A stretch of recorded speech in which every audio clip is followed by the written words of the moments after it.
1947 সালের জুলাই মাস। সিমলার এক শান্ত বাংলোর বাইরে তখন টিপটিপ বৃষ্টি। ভেতরে বসে এক ব্রিটিশ ভদ্রলোক মানচিত্র আর জনশুমারির হিসাব সামনে নিয়ে কাজ করে চলেছেন। তার হাতের কলমেই লেখা হচ্ছে উপমহাদেশের 40 কোটি মানুষের ভবিষ্যৎ। মানুষটির নাম সিরিল র্যাডক্লিফ। এই সফল ব্যারিস্টার এর আগে জীবনে কোনোদিন ভারতবর্ষে আসেননি, অথচ তাকেই বাংলা আর পাঞ্জাব ভাগের দায়িত্ব দেওয়া হলো। কোন গ্রামটা ভারতে যাবে আর কোনটা যাবে পাকিস্তানে, সেই সীমানা টানার জন্য তার হাতে সময় ছিল মাত্র 5 সপ্তাহ। নির্ধারিত সময়ে কাজ শেষ করেই ভারত ছাড়েন তিনি আর কখনোই এই অঞ্চলে আসেননি। সীমানা টানায় র্যাডক্লিফ কি সত্যিই নিরপেক্ষ ছিলেন, নাকি তার সিদ্ধান্তে অন্য কোনো হিসাব লুকিয়েছিল?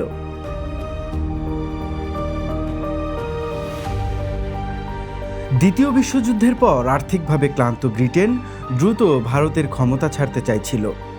1947 সালের মার্চে শেষ ভাইসরয় হয়ে আসেন লর্ড মাউন্টব্যাটেন। তখন সাম্প্রদায়িক দাঙ্গার মধ্যে কংগ্রেস ও মুসলিম লীগের বিরোধ শেষ পর্যন্ত দেশভাগের সিদ্ধান্তে গিয়ে ঠেকে। বাংলা ও পাঞ্জাবের সীমানা ঠিক করার দায়িত্ব দেওয়া হয় র্যাডক্লিফকে। 8 জুলাই ভারতে এসে তিনি হাতে পান মাত্র 5 সপ্তাহ। তার হাতে নির্ভুল কোনো মানচিত্র ছিল না। কমিশনের বিচারপতিরাও নিজেদের মধ্যে একমত হতে পারেননি। ফলে প্রায় 8 কোটি 80 লাখ মানুষের ভবিষ্যৎ নির্ধারণের চূড়ান্ত সিদ্ধান্ত নিতে হয় র্যাডক্লিফকেই। তার মূল ভাবনা ছিল মুসলিম প্রধান এলাকা পাকিস্তানে আর হিন্দু ও শিখ প্রধান এলাকা ভারতে যাবে। 12 আগস্ট তিনি রিপোর্ট তৈরি করে ফেললেও মাউন্টব্যাটেন তার ঘোষণা পিছিয়ে দেন। 14 ও 15 আগস্ট ক্ষমতা হস্তান্তর করা হয়। তখনও অনেক মানুষ জানেই না তারা আসলে কোন দেশের বাসিন্দা। 17 আগস্ট চূড়ান্ত সীমান্ত প্রকাশের পর দেশভাগের সংকট নতুন করে ভয়াবহ মাত্রা নেয়।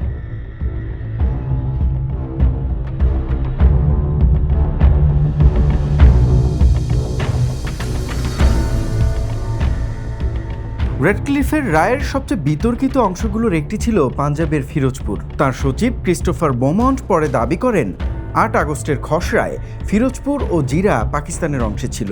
2 এলাকাতেই মুসলিমরা সামান্য সংখ্যাগরিষ্ঠ ছিল, কিন্তু চূড়ান্ত রায়ে দুটি ভারতের ভাগে যায়। ফিরোজপুরের হেডওয়ার্কসের ওপর নির্ভর করত বিকানের রাজ্যের গুরুত্বপূর্ণ সেচ ব্যবস্থা। বিকানের মহারাজার পক্ষ থেকে এ নিয়ে তীব্র আপত্তিও জানানো হয়েছিল, এমনকি এই অঞ্চলটি পাকিস্তানে যোগ দেওয়ার হুমকিও দিয়েছিল। জিন্নার জীবনীকার আজিজ বেগের দাবি, নেহরুর অনুরোধের পর মাউন্টব্যাটেন এতে হস্তক্ষেপ করেছিলেন।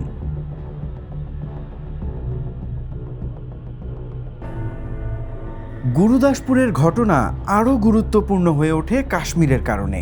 ভারত থেকে জম্মু কাশ্মীরে যাওয়ার গুরুত্বপূর্ণ সমতল পথ ছিল এই জেলার মধ্য দিয়ে। গবেষক অ্যালিস্টার ল্যাম্বের মতে শেষ পর্যায়ের সিদ্ধান্তে মুসলিম সংখ্যাগরিষ্ঠ গুরুদাসপুরের বড় অংশ ভারতের ভাগে যায় এবং এর পেছনে মাউন্টব্যাটেনের উপর রাজনৈতিক চাপ ছিল। তবে এ নিয়ে ভিন্ন ব্যাখ্যাও আছে। পাকিস্তানের সাবেক পররাষ্ট্রমন্ত্রী জাফরুল্লাহ খান নিজের দলের কৌশলকেই বেশি দায়ী করেছেন। তার বক্তব্য অনুযায়ী পাকিস্তান গ্রাম ভিত্তিক হিসাবের বদলে উপজেলা ভিত্তিক বিভাজনের উপর জোর দিয়েছিল, যাতে অন্য এলাকায় বেশি লাভবান হওয়া যায়। সেই কৌশলের ফলেই গুরুদাসপুরের হিসাব শেষ পর্যন্ত তাদের বিপক্ষে যায়। বাংলার ক্ষেত্রেও মুসলিম প্রধান মুর্শিদাবাদ আর নদিয়ার বড় অংশ পশ্চিমবঙ্গে চলে যায়।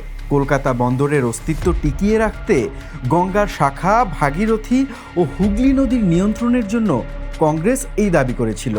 র্যাডক্লিফ তা মেনে সম্পূর্ণ মুর্শিদাবাদ পশ্চিমবঙ্গকে দিয়ে দেন। কলকাতা শহর মূলত হিন্দু সংখ্যাগরিষ্ঠতার কারণে ভারতে থেকে যায়।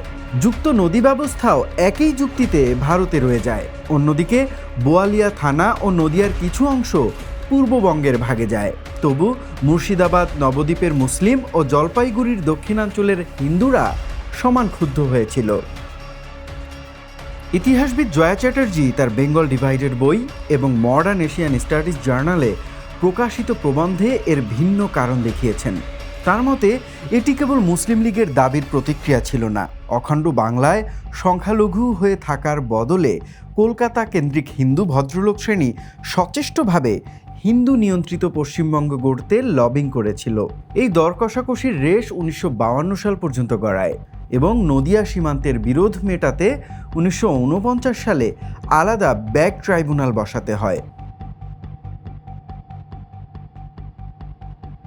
সিলেটে গণভোটের ফলের সাথে চূড়ান্ত সীমান্তের গুরুত্বপূর্ণ অমিল দেখা দেয়। 1947 সালের 6 ও 7 জুলাই সিলেটে গণভোট অনুষ্ঠিত হয়।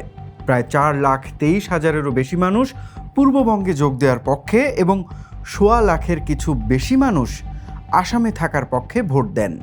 কিন্তু রেডক্লিফ লাইন মুসলিম সংখ্যাগরিষ্ঠ এবং পাকিস্তানের পক্ষে ভোট দেওয়া করিমগঞ্জ মহকুমাকে ভারতের হাতে রেখে দেয়।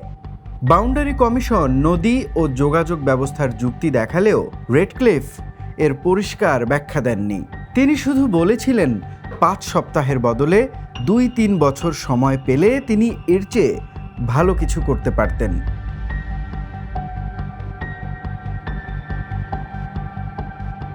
সীমান্ত নিয়ে উপর মহলের এই দর কষাকষির বিস্তারিত সাধারণ মানুষের জানা ছিল না।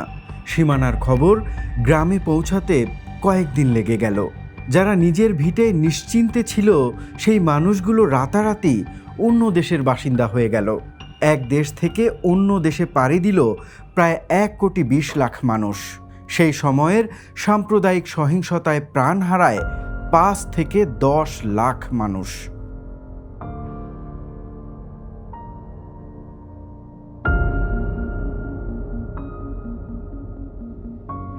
ভারত ছাড়ার আগে রেডক্লিফ সব ডকুমেন্ট পুড়িয়ে ফেলেছিলেন এবং ব্রিটিশ সরকারের 40,000 পাউন্ড পারিশ্রমিক তিনি নেননি।